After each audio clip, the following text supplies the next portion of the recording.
दोस्तों, कल मैं टाइम्स नाउ में था तो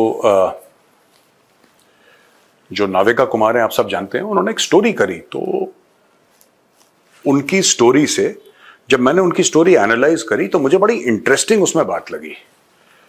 मैं आज वो शेयर करना चाहता हूं आपके साथ, अगर आपने वो नहीं देखा होगा। और स्टोरी ये थी कि किस तरीके से ऑपरेशन सिंदूर, इस पूरे ऑपरेशन की रचना कैसे हुई। It's very important and it's very instructive कि जो हमारा खुफिया तंत्र है वो काम कैसे करता है।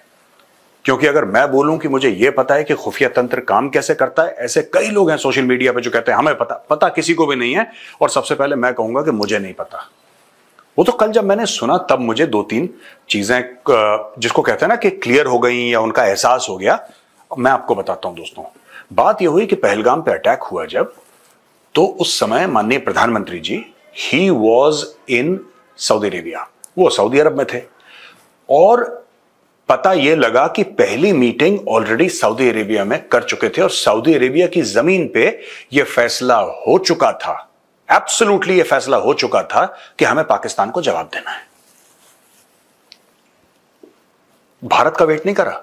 सऊदी अरब में फैसला हो चुका था कि अब पाकिस्तान के जरा दो चार दांत तोड़ने पड़ेंगे, ऐसे प्यार मोहब्बत से मानने वाला देश है नहीं। तो साहब वहां पे मीटिंग हुई और वहां पे मीटिंग में कौन थे? तीन लोग थे वहां पे।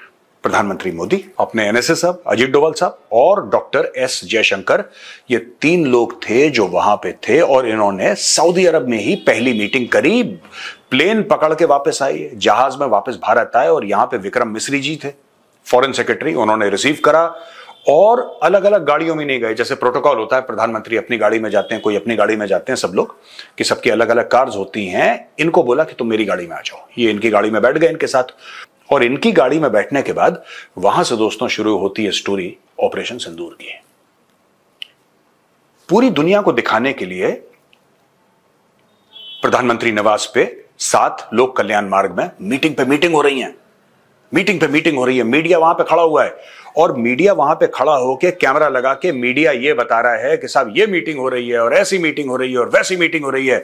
अभी डॉक्टर एस जयशंकर अंदर गए हैं और अभी अपने राजनाथ सिंह जी अंदर गए हैं और अभी अमित शाह जी अंदर गए हैं और अभी डोभाल साहब अंदर गए हैं। ये सारी की सारी बात हो रही है और हम सब लोग टीवी देख रहे हैं और हम कह रहे हैं यार अगर ऐसा कुछ हुआ है तो फिर कुछ हो क्यों नहीं रहा। दोस्तों, ये भी एक डिसेप्शन का एक बहुत बड़ा एक मास्टर प्लान था, यानी कि भेद का। मैं छल नहीं कहूंगा इसको, मैं इसको भेद कहूंगा। साम दाम दंड और भेद कहते हैं ना, ये भेद का एक बहुत बड़ा मास्टर प्लान था। असली में 40 से ज्यादा मीटिंग हुई और वो मीटिंग हुई एक सेफ हाउस में। ये सेफ हाउस में मीटिंग हुई थी। और सेफ हाउस में कैसी मीटिंग हुई थी? यानी कि सेफ हाउस क्या होता है मैं आपको बता दूं। किसी भी खुफिया एजेंसी का हो, कोई भी खुफिया एजेंसी हो, उसके हर शहर में, मतलब ऐसा नहीं कि भारत के हर शहर में, जैसे अगर भारत की कोई खुफिया एजेंसी है तो उसका न्यूयॉर्क में एक सेफ हाउस होगा, उसके 4-5 सेफ हाउस दिल्ली में तो होंगे ही होंगे, उसके बंबई में 1-2 सेफ हाउस होंगे, उसके कलकत्ता में 1-2 सेफ हाउस होंगे। इस तरीके से इनके सेफ हाउस होते हैं। सेफ हाउस एक ऐसा ठिकाना है जहां जिसका किसी को नहीं पता। आप एक घर देख रहे हैं, 3 बेडरूम का फ्लैट है, बिल्डिंग है, और उस 3 बेडरूम के फ्लैट में या फिर अलग से एक बंगला है, राइट। और बंगले में 2 बुजुर्ग रह रहे हैं, अपना आराम से 2 वृद्ध, एक महिला और एक पुरुष, वो लोग रह रहे हैं। सब लोग कह रहे हैं अंकल आंटी नमस्ते। अंकल आंटी जाते हैं, सवेरे दूध लेकर आते हैं, सबके साथ कुत्ता है उनके पास, सब कुछ है, नॉर्मल एक फैमिली है, बच्चे विदेश में। बाद में आपको यह पता चलता है कि वो तो खुफिया एजेंसी के लोग हैं और किसी को पता ही नहीं कि सेफ हाउस है। उनके कभी कभी गेस्ट आते हैं, चाचा का लड़का आता है, मामा का लड़का आता है, पैर छूते हैं, अंदर जाते हैं। इस प्रकार का दोस्तों उन्होंने एक सेफ हाउस चूज करा और उसके अंदर 40 से ज्यादा मीटिंग हुई। और इसके अंदर थे, इस सेफ हाउस में थे डोभाल साहब, आपके सीडीएस और तीनों सर्विस चीफ्स, आर्मी, नेवी और एयरफोर्स के। और वहां से शुरू हो गई प्रक्रिया गवर्नमेंट ऑफ इंडिया को, प्रधानमंत्री मोदी को 3 चॉइसेस देने की। सर, चॉइस 1 ये है, चॉइस 2 ये है, चॉइस 3 ये है, अब आप बताइए। दोस्तों, प्रधानमंत्री मोदी ने एक अपनी चॉइस बताई कि मैं चाहता हूं ये हो जाए। उसके बाद उस चॉइस को एक्शन में किया गया कि साहब ठीक है, और ये होना था रात के 1 बजे। रात के 1 बजे ये पाकिस्तान पे हमला होना था। तकरीबन 11:30 बजे मोटा मोटी चॉइस चेंज कर दी गई। अच्छा, ये चॉइस कैसी थी, इसका कारण क्या था चॉइसेस का? चॉइसेस में यह था कि आप जब अपने प्लेटफॉर्म्स भेजेंगे, अपने हार्ड पॉइंट्स भेजेंगे, कोई मिसाइल भेजेंगे आप या कोई ड्रोन भेजेंगे पाकिस्तान के अंदर, तो उसको इंटरसेप्ट करने का कितना चांस है? पाकिस्तान के पास ऐसी कौन कौन सी तकनीक है, कौन कौन से प्लेटफॉर्म्स हैं जो उसको इंटरसेप्ट करेंगे? तो जब पता लगा कि जो हमने चॉइस दी है उसमें तो बहुत ज्यादा स्कोप है कि पाकिस्तान इंटरसेप्ट करे, तो तकरीबन 11:30 बजे मोटा मोटी पूरा प्लान चेंज कर दिया। अब बोला कि सेकंड पे आ जाओ। अब दोस्तों ये बात तो तय है कि, और इतना मुझे भी पता है कि जब भी ऑप्शंस देते हैं ना गवर्नमेंट को, खुफिया एजेंसीज या मिलिट्री, तो तीनों ऑप्शंस पे बराबर काम किया जाता है, क्योंकि उस वक्त तक उनको ये नहीं पता होता कि कौन सा ऑप्शन चुना जाएगा। They don't know which option will finally be selected. उनको तो नहीं पता है ना कि सरकार ही बोलेगी नहीं साहब हम ये ऑप्शन करेंगे। उनके लिए तीनों ऑप्शन पे बराबर काम किया जाता है, और करीब 11:30 बजे रात को ऑप्शन चेंज कर दिया गया इंटरसेप्शन की वजह से। और फिर जब भारत ने हमला करा, तो यह पता लगा कि पाकिस्तान ने कभी तसव्वुर नहीं करा था, कभी सोचा नहीं था कि भारत इतना बड़ा हमला कर देगा। तो पाकिस्तान ने फिर जवाबी कार्रवाई प्लान करी, और पाकिस्तान ने बोला साहब हम जवाबी कार्रवाई करेंगे। वो जवाबी कार्रवाई उसने कोशिश करी भारत के मिलिट्री इंस्टॉलेशंस के ऊपर।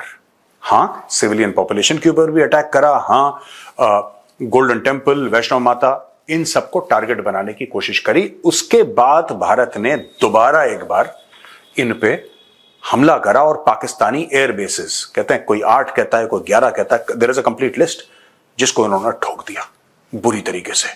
तो ये इसकी बैकग्राउंड की इंफॉर्मेशन थी। अब ये सेफ हाउस में क्यों मिले, मैं यही सोच रहा था। और कल मैंने, जब वो हमारी बातचीत चल रही थी, पैनल डिस्कशन चल रहा था, कल मैंने भी सोचा कि ये सेफ हाउस में क्यों मिले ये लोग।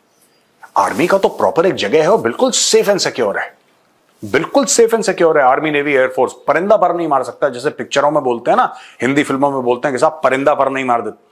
वहां पे तो ऐसा है, वहां पे ऐसा है। फिर इन्होंने सेफ हाउस क्यों चुना कि हम दूर नजरों से जाएंगे और सेफ हाउस पे मिलेंगे, ऐसा करा क्यों? दोस्तों इसका सिर्फ और सिर्फ एक कारण मुझे समझ में आता है, क्योंकि इस पूरे मिशन को, जहां तक गवर्नमेंट की तरफ से बात है, गवर्नमेंट की तरफ से लीड करा श्री अजीत डोवाल ने, और वो जासूस रह चुके हैं। और जासूस का माइंडसेट होता है एक, और वो माइंडसेट जिंदगी भर नहीं जाता।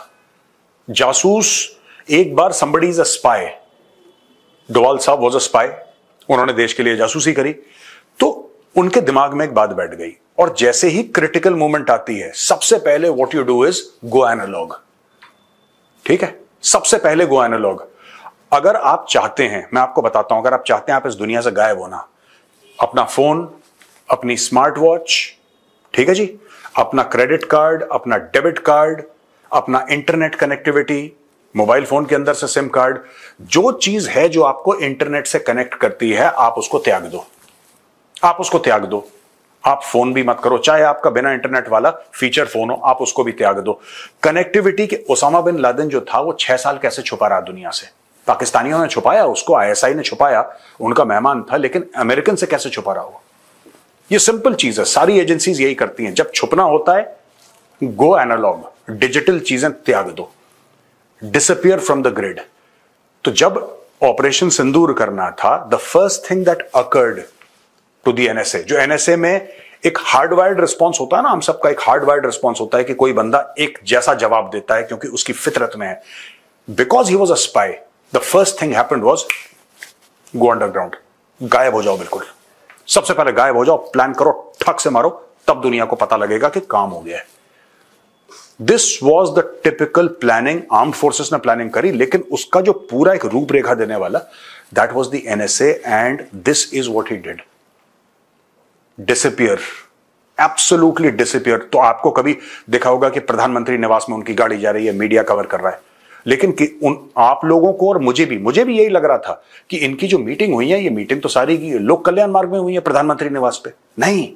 वहां पे सिर्फ ब्रीफिंग हुई थी, वहां पे कोई मीटिंग नहीं हुई, वहां पे ब्रीफिंग हो रही है कि सर ये है, ये डिस्कस कराया हमने। लेकिन जो असली में ऑपरेशनल मीटिंग हुई थी, राइट, ये हुई थी उस सेफ हाउस में, इस खुफिया सेफ हाउस में, और एक अलग से एक ऑपरेशन सेंटर, एक वॉर रूम बनाया था डोवाल साहब के घर के अंदर। तो आप देखिए किस लेवल पे दोस्तों ये प्लानिंग होती है और प्लानिंग सक्सेस करने के लिए सबसे पहले आपको चीजें सीक्रेट रखनी पड़ती हैं। यहां पे एक और खबर आई है, पाकिस्तान जो है चरमराने लगा है, ये भी आपको जानना जरूरी है। पाकिस्तान चरमराने लगा है। पाकिस्तान का जो मिनिस्ट्री ऑफ वाटर रिसोर्सेज है उसका सेक्रेटरी है, उसका नाम है सैयद अली मुर्तजा। सैयद अली मुर्तजा ने भारत के जल शक्ति मिनिस्ट्री सेक्रेटरी देवश्री मुखर्जी को चिट्ठी लिखी और बोला है कि भारत ने जो इंडस वाटर ट्रीटी को अबेयंस में रखा है, भारत ने जो बोला है कि इंडस वाटर ट्रीटी बस हमने स्थगित कर दी, सॉर्ट ऑफ हमने बोला it's an abeyance, right. Pakistan ये कह रहा है कि यूनिलैटरल एंड इलीगल है। यूनिलैटरल मतलब भारत ने किसी से पूछताछ नहीं करी, भारत ने कोई इसमें हमसे बातचीत नहीं करी और भारत ने एक तरफा इसको अलग कर दिया, राइट। और दूसरी चीज इलीगल यानी कि गैर कानूनी है, ऐसा पाकिस्तान कह रहा है। और ये कहता है कि ये बराबर है कि people of Pakistan and it's economy पे एक हमला है। ऐसा पाकिस्तानियों का कहना है कि ये आपने पाकिस्तान के ऊपर हमला करा है और इकोनॉमी। अब पता नहीं इकोनॉमी के बारे में पाकिस्तानी इतने इमोशनल क्यों हो रहे हैं, क्योंकि भाई इनकी इकोनॉमी तो कुछ है नहीं, मांग मांग के खाते हैं। अभी इन्होंने सेलिब्रेट करा है कि कल परसों फिर से $1 अरब मिल गया IMF से।